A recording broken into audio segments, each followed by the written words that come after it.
We are creating a rectangle to start off drafting our skirt.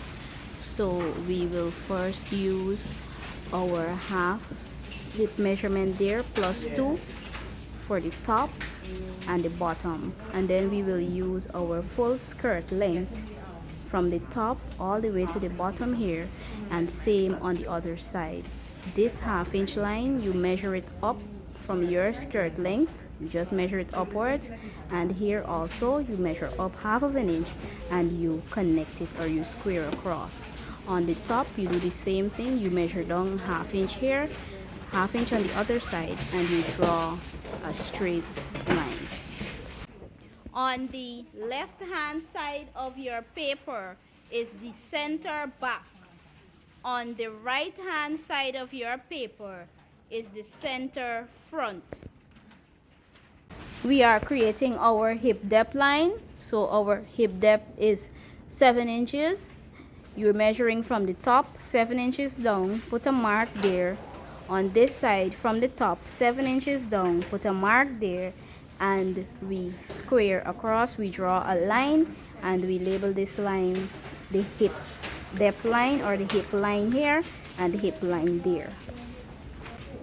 After labeling this line the hip line, I am taking 1/4 waist plus 1 inch, which mine will be 7 1/4. So I label the corner here A.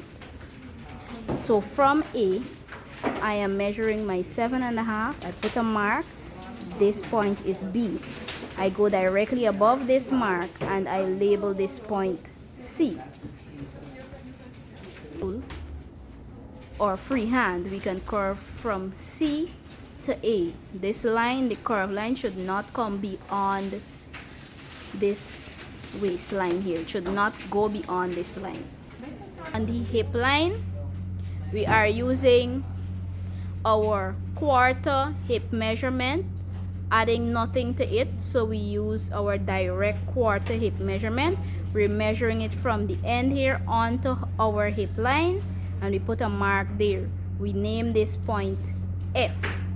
Now the same hip measurement that you have, you use it down at the bottom on our hemline. If you would like your skirt to be tapered or a little pencil, you bring it 1 inch inside, or 1 inch to the center back. You bring it 1 inch in there and you put a mark. If you would like it to be straight, you put it direct with the same measurement. So the same hip measurement that you're using here, you are using it back right here. So using our curve rule, we would have curved from C to F. So after we would have curved from C to F, we draw a straight line. We use back the same measurement there, and we draw a straight line from F to G. Keep in mind, if you would have brought your mark in by 1 inch, your line would have been a little slanted, but mine is more straight. So we're back at our waistline to do the darts now. To find the measurements for your dart, you measure your bust from the highest point of one bust to the other, from one nipple to the other. The measurement there should be anywhere between 7 to 10 for some persons who are larger. So we fold that measurement in half, and whatever we get, we measure it from A coming onto the line, and we put a mark and we label this as D. Now from D we go 1/2 inch on this side and 1/2 inch on the other side. Now after we would have put our 2 points on the 2 sides of D, we measure down 3 inches as straight as possible, trying to keep it in line, and then we name this point E. Now from this 1/2 inch point, we bring it here to E, we bring the other 1/2 inch point to E, and we bring the middle point to E. So everything that we would have done on this side, we are going to mirror it onto the center front. So the dart lengths now are going to be different, just a bit different. The back is 3 inches, but the front will be 5.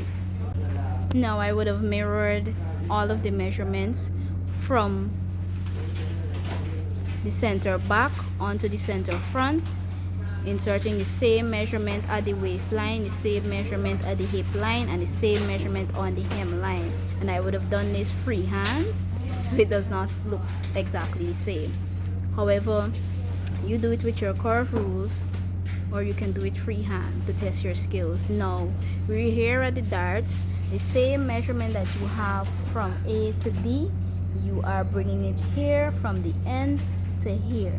Now instead of measuring 3 inches down, we will measure 5, keeping it as straight as possible, and then we will connect our points. And here we have our front dart. Our front dart is longer than our back dart, and this brings us to the end of drafting our basic skirt block.